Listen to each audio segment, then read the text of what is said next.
मिला सानिध्य गुरनी का की अद्भुत आनंद छाया है, धरा ये धन्य हो गई गुरनी आपको पाकर। खिली धरती बरसा अंबर, खिली दिशाएं चारों है। तो आज सिद्ध जन्म जयंती के पावन अवसर पर पाठ पर विराजित तीन चरित्र आत्माओं के चरणों में कोटि से वंदन करने के पश्चात सर्वप्रथम उस मातेश्वरी को नमन करती हूँ कि जिन्होंने ऐसे रत्न को जन्म दिया, जिसकी वजह से आज हमें यह नजारा देखने को मिला। तो जन्म दिवस री है बात, जन्म दिवस री है बात, मारो ही वेड़ो है जाती जोड़ू घोड़िया घोड़िया हाथ टेगू बागा माही माते। घोड़े गाँव जामन भूला जाए लाली रो, काशी लाल झीरी आँखें रसी तारा रो।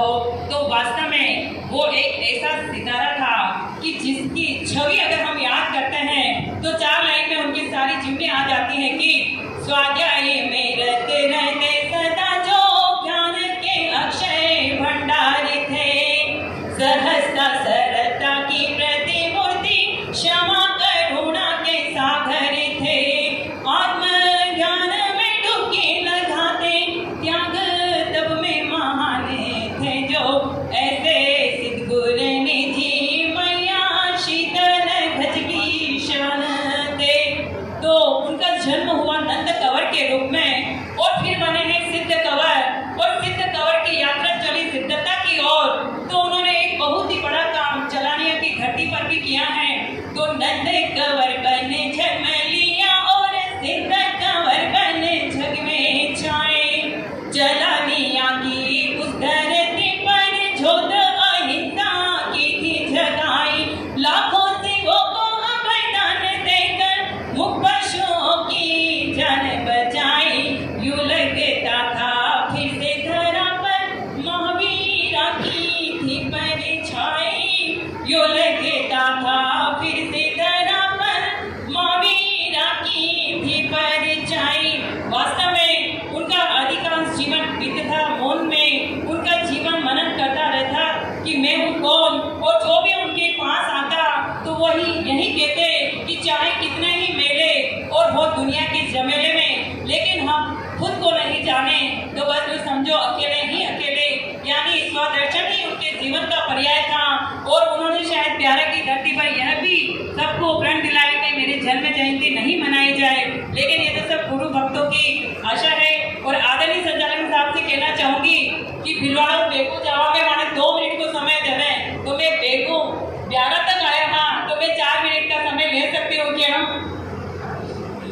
अच्छा, एक बात कहना चाहती हूँ कि सिद्ध कोटि माता के सामने मैं जब भी गई तो साड़ी मेरे हमेशा सिर पर ही रही, लेकिन आज जमाना बदल गया है। लेकिन यहाँ ब्यारा की बहुएं बहुत ही बढ़िया है कि सिर पे सबके साड़ी है। इसकी जलन देखकर हमारे राजस्थान से आए एक भाई जी कह रहे थे कि देखो ब्यारा की महीना कितनी बढ़िया, सबके माथा पे साड़ी है, और अपनी राजस्थानी बहुरा माते तो साड़ी में हड़की और ससुर जी भी बोलवा लागी। तो इसके बाद एक घटना है वो बताने में हमारा स्थान ग्रहण करूंगा। एक बार मैंने भिलवाड़ा सुशील जी चपलोर बाकी बहू ने लेन बम्बई जाना पड़े हो, तो भी रतलाम स्टेशन पे ही पहुंचा हाँ कि ससुर जी क्यों मैं पानी लेने आ रही हूँ, तो बिनड़ी तो मातो ठाक ने बेटी अटने एक भाइयों आयो और अट्टे जी ले जा रहे हो। तो बहू सोचो वेगा अरे ससुर जी तो कौन दिख रहा है, चोर ले जा रहे हो, लेकिन आप बहू बोले नहीं। अत्रेट में सुशील जी चपलो भाई तब आया तो बहू करे अबे सुशील जी फिर समझा नहीं, क्या कि बहू पहले बोलती नहीं राजस्थान में। फिर वापिस बहू बोले तो सुशील जी भाई साहब बोलिया अरे वहाँ तो रेलगाड़ी आपने नहीं आई रही, वहाँ तो बड़ी भाईयारी आई रही जो अट्टे जिले को भाग रही है। थोड़ी देर बाद आई कि सुशील जी भाई साहब ने रेलगाड़ी, तो बहू ने केवल चालो और अट्टे जी देखे तो अट्टे जी मिले को नहीं। अब बहू ने पूछे तो बहू फिर टच करे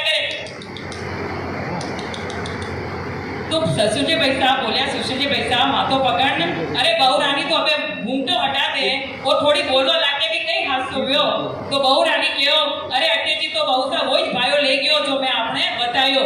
तो छदियो सुशील जी भाई साहब भिलवाड़ा में आया और अमर सिंह जी डुंगवार साहब ने मीटिंग की थी कि अबे आपकी बहू ने मातो नहीं ठगाणो है और बोलवारो हुक्म देनो है, ताकि आज तो ये छोटो से में हादसो वेग्यो है और काले कोई बड़ो हादसो न वे जावे। ई लिया राजस्थान की लेजी शान मातो ई ठाके हैं, लेकिन सिद्ध गुंडी मैया का ऐसा प्रभाव था कि उनके सामने जब भी गई मैंने सिर ढक के ही ऐसे पंडित भैया के बारे में जितना भी कुछ भी बोले उतना कम लगता है। और बाकी पगारिया साहब ने सारा कुछ बता दिया, तो बोलने के लिए हमारे कुछ रखा ही नहीं, इसलिए मुझे ऐसे कुछ बोलना पड़ा है। जय जिनेंद्र साहब।